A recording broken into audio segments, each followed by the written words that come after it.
Hello, fellow gunners. Tim here at the Reloading Bench. Going to be doing some 9mm loading.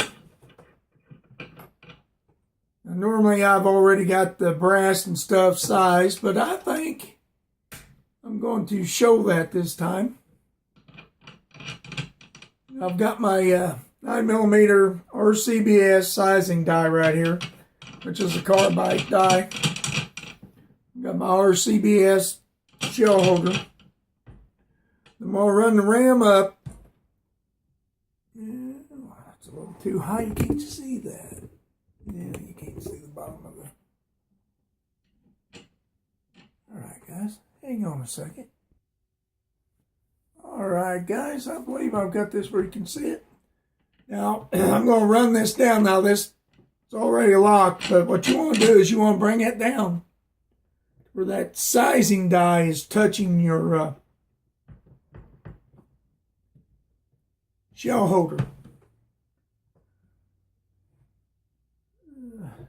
I'm pretty sure the rest of this brass is mixed.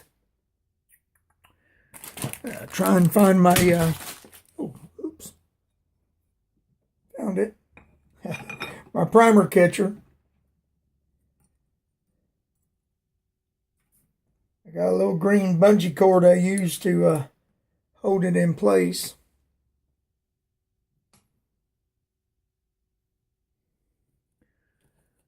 I will be using my McDonald's billboard for a primer lock, so it don't jump out of the primer catcher.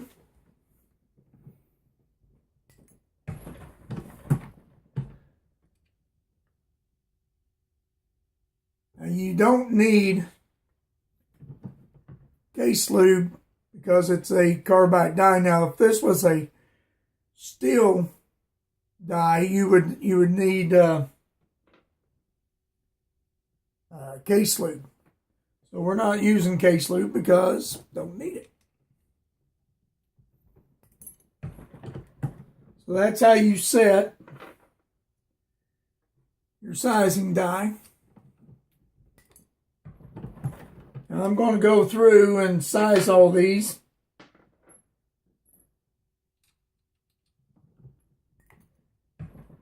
I'm not going to bore you with that because you've seen me do 3. Well, I'm going to do 50, so they're all the same. So I'll do that and I'll get back with you. All right, guys, so I've got them sized. I'm going to undo my tray here. Got our primers in. I'm just going to take them and put them in a Gatorade bottle. Until I've been collecting these.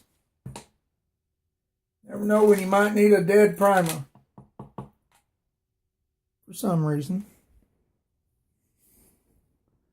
Alright, I'm going to put my primer tray back here.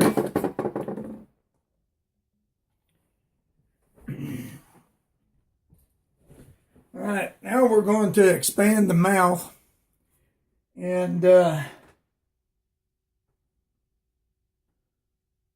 will be an RCBS. Now this is this just doesn't expand, flare the mouth, but it also expands the neck a hair.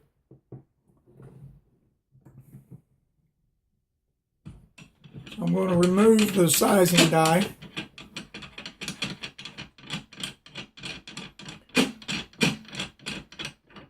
Now a lot of people may prime before they expand their neck. But I like with range pickup. Now, all of my 9mm is range pickup. So, in a case like that, you never know if it's once fired brass. Most of it is. But sometimes people know that they're starting to get to the end of the life of their brass and they won't pick it up. And then you'll end up picking it up and it'll be, you know, toward the end of its life, and it'll have a crack or something. So you got to make sure. Now this is the expanding die. And I've already got it set, and I wished I hadn't, so I could explain how to adjust it. In most cases, a lot of people will run the die all the way down to the shell holder. I've never done that. I've just set it wherever, like this, and then you adjust your stem to the flare and the expansion that you want. Now, using cast bullets, you want a little more flare.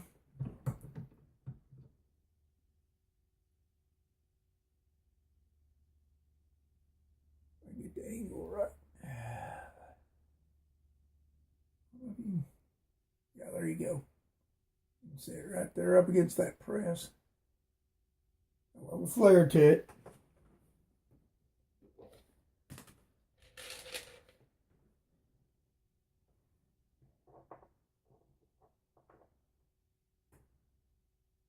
And here's the bullet we're going to be loading. We're going to be loading our inlet. Of course. Okay.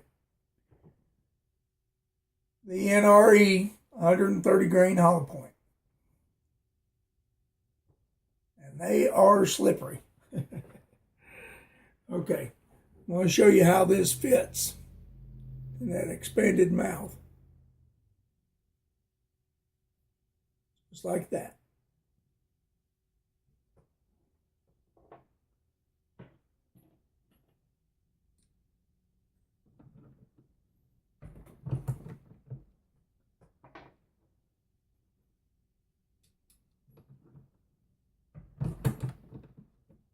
Okay, you want to make sure and inspect that, because when you flare that, if there's any cracking or going to be any cracking, this is where it'll show.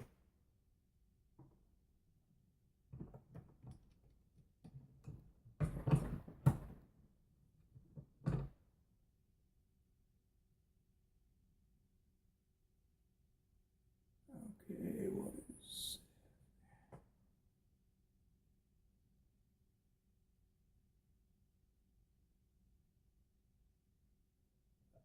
There's a little rough in that one spot, but it's not a crack. It's just rough. All right, guys.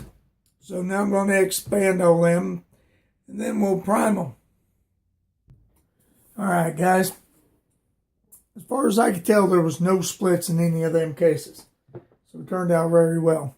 All right, we're going to start priming them. And I used an RCBS. It's one of the old hand primers with the holds that has the shell holder. Now to change this out, there's a little set screw here that's been nulled. There's this little archy thing that keeps it together. Let's pull that out. Now, here's something very important. There is a rod or a ram down in this.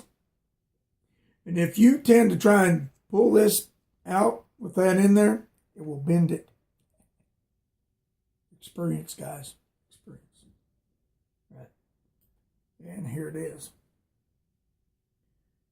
Make sure and tip it over and push it out. Or let it fall out, and then you just push this out. Whoa. Didn't expect that. Hang on. Alright, guys, I'm back. So, I've been priming 38s and 357s. So I need to replace that shell holder with a shell holder for the 9mm. Which I guess I'll just pull the one out of the ram in the press. And there it is. Now, these are color coded. This white one is for the small primers. And you just push it right back in there. Take your little curvy retainer doohickey, and then screw your set screw back in to hold that in place. And then take your ram that you may or may not bend and stick that back in there. Okay. Now, you want to take your tray, and it's got a little spout here that goes in the back of your hand press. since we're only doing 50, I'm only going to open this up halfway. I'm going to be using the, you just take your tray, set it right on top of it, flip it over, raise up your tray, and all 50 fall in. This tray has got little ridges in it, and you just keep shaking it back and forth. What happens is your bottoms will go down, and your anvils will go up. Then you just take your cover. There's a hole in the middle of your tray, a little pin in the middle. It goes in there. Now, there's also a little gate up here to keep your primers from going out that spout. It's got to be lined up with that. Then you just push it down. There it is.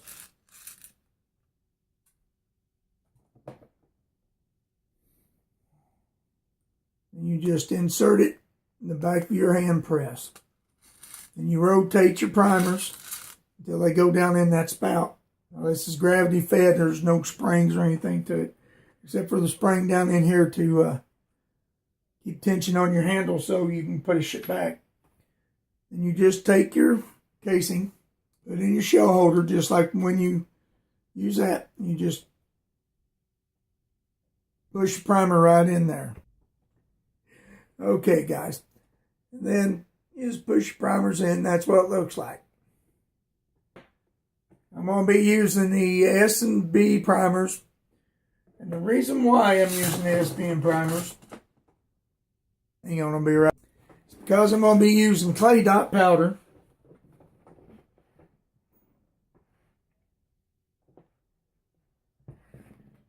And the reason why is because that's what I was using when I developed this load here. Now I'm going to be using somewhere, I don't know if I should do the 3 grains or 3.2, and I think I'm going to go with the 3.2 because I want to try and get it as much velocity out of it as I can. With that said, by the time I get to test these, which I'm hoping for quite a bit warmer weather than what I've got now, we're down in the teens, and I just don't function when it's in the teens. I try to stay in the house. But anyway, by the time I go to test this, I will have more equipment to collect more data. So, all right. I'm going to prime a couple more of these. You've seen me prime one. Just take it, stick it right in the shell holder, and squeeze. It just sets them right in there.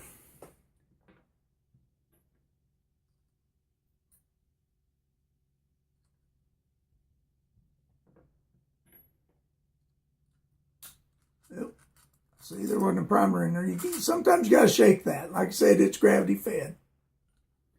All right, guys. You seen me prime 4. I'll do 45 more.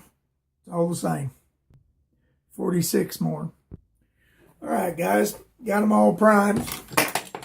Whoa. I dropped my pistol. That wasn't good. Knocked the cylinder plumb out of my pistol. Oh, well. Okay. So now we're going to remove the expanding die.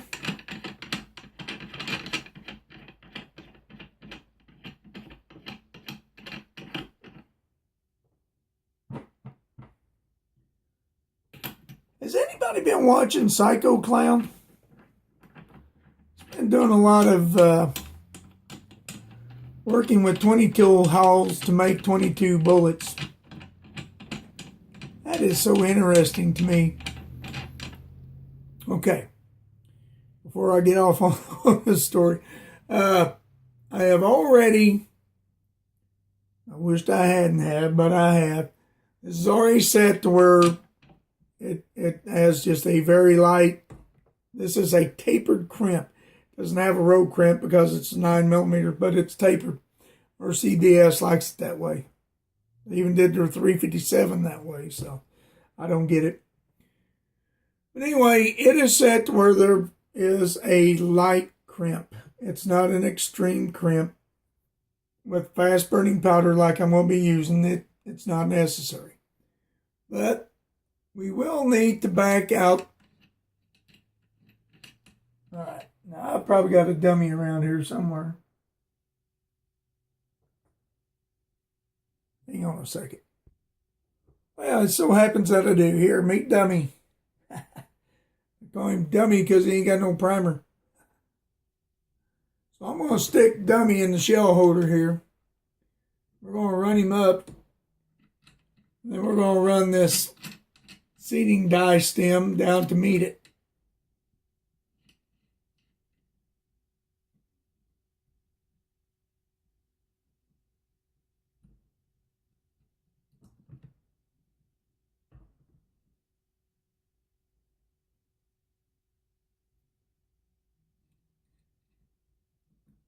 All right.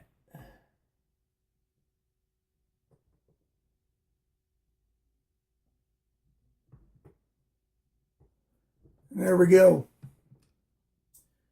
I'm going to get a measurement on this height before I get into it too much further, because what will happen is I will forget to tell you guys what it is. And since there is not a crimping groove, and like I said, this is a tapered crimp.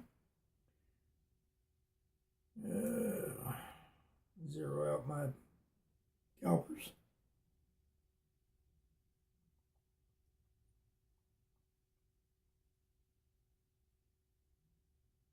I knew that felt funny. Okay, guys. I know I watched a video the other night. Well, actually, it was last night with Kyle Lusk, and he was kind of gave out a couple adjectives toward people that use 380. Dummy's a 380. Hang on, guys. I gotta find a 9mm. All right, guys. Well, I guess I don't have one. Look at here what I found.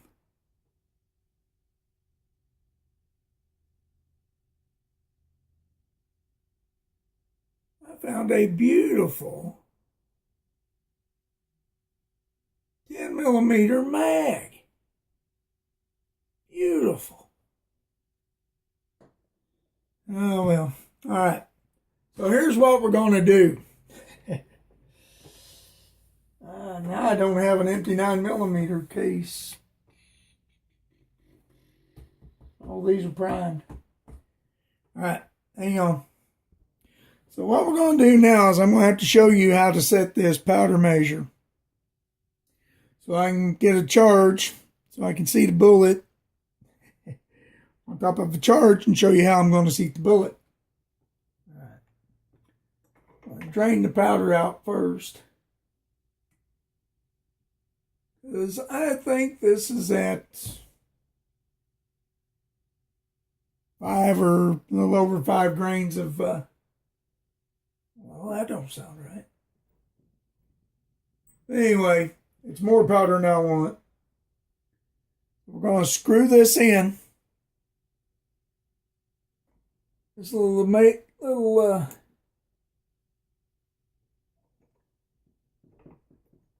okay, I screwed it in too far.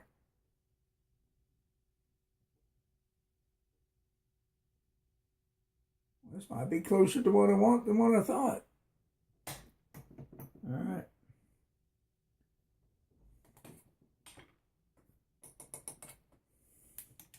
So we're going to put our little pan on our scale. Turn our scale on. I'd zeroed out.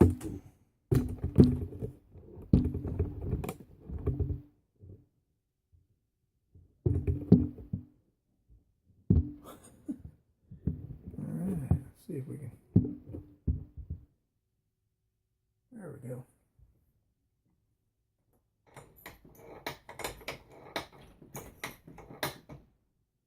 I normally hit that about 3 times, kind of loosen up the powder and get it to where it's flowing.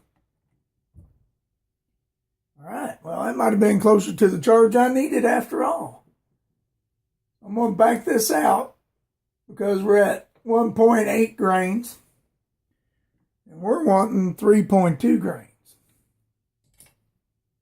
All right.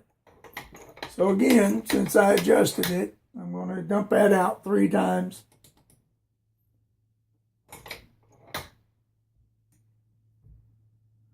And now we're at 3.6. Let's try it again, see what happens.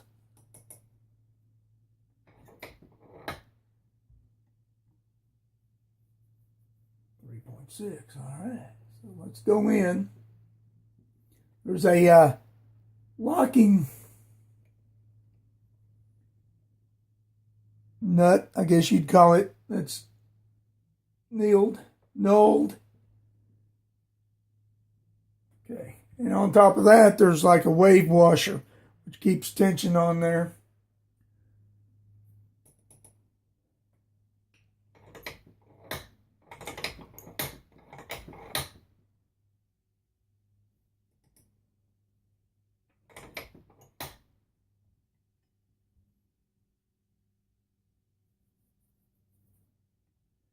Okay, now we're at 3.4. Let's hit that again because maybe they're just powder might be stacked in there. Down to 3.3.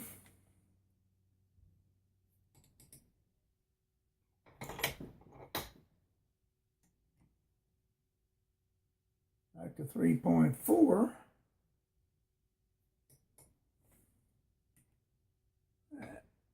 There we go.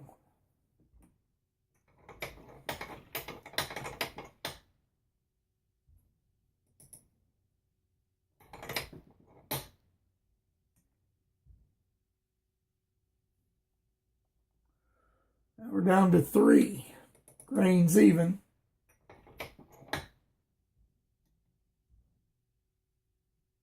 And then that jumped me back up to 3.4. Sometimes this powder can be temperamental. 3.4.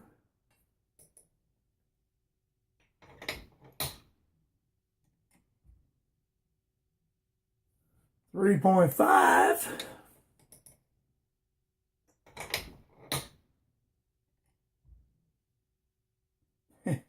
3.1.